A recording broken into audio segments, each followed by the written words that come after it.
最近有军事迷伫咧卫星空气图内面看到中国内蒙古自治区有一大场景含台北市的博爱特区正相像，而且解放军上届新的演练影片内面，佫出现桃园杨梅某一间台军道馆的看板。专家分析讲，中国这几年模仿台湾的街路警地做实践化训练，咱就要小心应对。 郭兴福连官兵以实战为背景，构建沉浸式 VR 全景和模拟仿真作战环境。共军放映上新演练影片，对了结合新科技，周边详细甲看这一排军人后壁建筑物的看板，是以繁体字写着台军道馆，也有台湾09开始的手机号码。实际甲查，这间店真实存在伫桃园市杨梅区。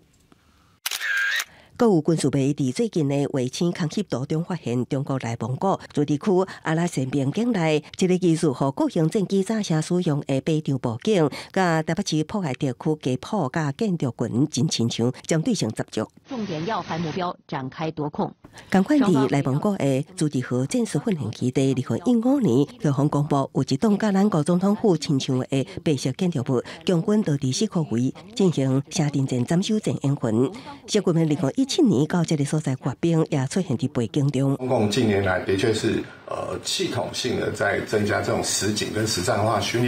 练它的各式军种跟兵种，这都值得我们注意。同时采取